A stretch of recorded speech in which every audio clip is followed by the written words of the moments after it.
Hello दोस्तों, मुझे उम्मीद है कि आप सभी अच्छे होंगे।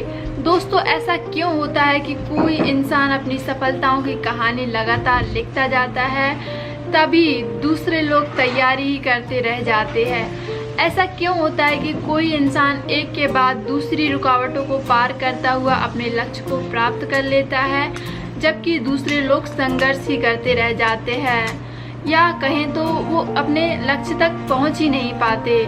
अगर किसी भी इंसान को इन दोनों सवालों के जवाब मिल जाए तो उसकी ज़िंदगी बदल सकती है। सफलता बस इत्तेफाक से मिलती है। यह हमारे नज़रिए का नतीजा होता है और अपना नज़रिया हम खुद ही चुनते हैं। यही बात समझाने के लिए मैं आज आपको एक कहानी सुनाती हूँ। एक पुजारी कार से कहीं जा रहा था। रास्ते में उसने बहुत ही सुंदर खेत देखा। वह कार रोककर बाहर आया और उस खेत के किनारे खड़ा होकर उसकी फसलों की तारीफ करने लगा। उस खेत का मालिक उस खेत में काम कर रहा था। पुजारी को देखकर वह उसके पास आ गया। पुजारी ने उससे कहा, ईश्वर ने तुम्हें बहुत ही सुंदर खेत दिया है, तुम्हें इसका एहसानमंद होना चाहिए। किसान ने जवाब दिया, हाँ, ईश्वर ने मुझे बहुत ही सुंदर खेत दिया है और इसके लिए मैं उन्हें धन्यवाद देता हूँ, लेकिन आपको ऐसे समय उसे देखना चाहिए जब सारा खेत ईश्वर ने अपने हाथों में रखा हुआ है। तो दोस्तों, इस कहानी से मैं आपको यह समझाना चाहती हूँ कि ज़्यादातर नाकामयाब लोग कोई बड़ी लॉटरी लगने का इंतज़ार करते हैं और ऐसे लोगों को वो लॉटरी कभी नहीं मिलती, क्योंकि कोई भी व्यक्ति सिर्फ तुम्हें रास्ता दिखा सकता है। उस रास्ते पर तुम्हें खुद ही चलना है। इतना ही नहीं, उस रास्ते पर आने वाले मुसीबतों का सामना भी तुम्हें खुद ही करना है।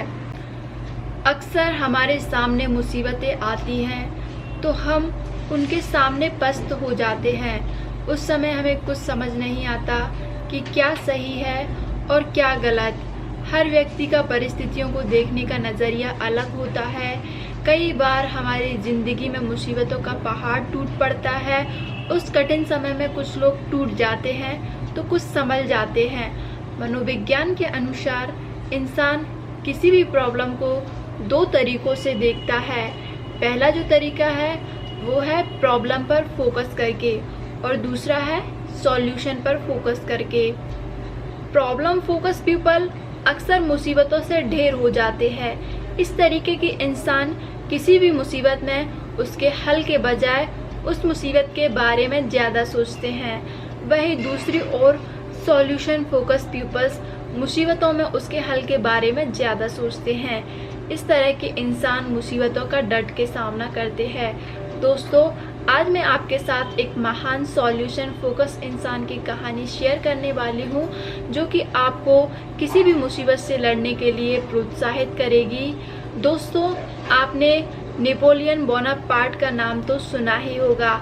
जी हाँ, नेपोलियन बोनापार्ट, जो कि फ्रांस के एक महान निडर और साहसी शासक थे, जिनके जीवन में असंभव नाम का कोई शब्द ही नहीं था। इतिहास में नेपोलियन को विश्व के सबसे महान और अजय सेनापतियों में से एक गिना जाता है। वह इतिहास के सबसे महान विजेताओं में से एक माने जाते थे। उसके सामने कोई रुक नहीं पाता था। नेपोलियन ने बुलंद हौसलों से पूरे दुनिया पर अपना राज कर लिया था। नेपोलियन अक्सर जोखिम भरे काम किया करते थे। एक बार उन्होंने आल्प्स पर्वत को पार करने का ऐलान किया और अपनी सेना के साथ चल पड़े। सामने एक विशाल और गगनचुंबी पहाड़ खड़ा था, जिस पर चढ़ाई करना असंभव था। उसकी सेना में अचानक हलचल की स्थिति पैदा हो गई। फिर भी उसने अपनी सेना को चढ़ाई का आदेश दिया। पास में ही एक बुजुर्ग औरत खड़ी थी। उसने जैसे ही यह सुना, वो उसके पास आकर बोली कि क्यों मरना चाहते हो? यहाँ जितने भी लोग आए हैं वो मुँह की खाकर गिर जाएंगे। अगर अपनी जिंदगी से प्यार है तो वापस चले जाओ।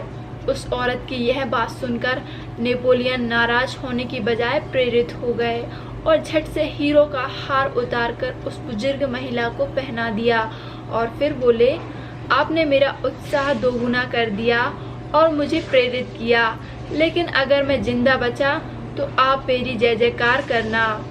उस औरत ने नेपोलियन की बात सुनकर कहा, तुम पहले इंसान हो जो मेरी बात को सुनकर हताश और निराश नहीं हो। जो करने या मरने और मुसीबतों का सामना करने का इरादा रखता है वह कभी हारते नहीं। वैसे लोग अपनी जिंदगी में कभी हारते नहीं।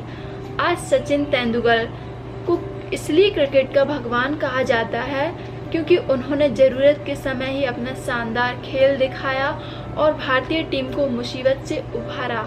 ऐसा नहीं है, यह मुसीबतें हम जैसे लोगों के सामने ही आती हैं। भगवान राम के सामने भी मुसीबतें आई। विवाह के बाद वनवास की मुसीबत, उन्होंने सभी मुसीबतों का सामना आदर्श तरीके से किया, तभी तो वो मर्यादा पुरुषोत्तम कहलाए जाते हैं। मुसीबतें तो बस हमें आदर्श बनाती हैं। आखिरी में बस हमेशा याद रखना, जिंदगी में मुसीबतें चाय के कप में जमी हुई मलाई की तरह है और कामयाब वो लोग हैं जिन्हें फूंक मार के मलाई को साइड कर चाय पीना आता है।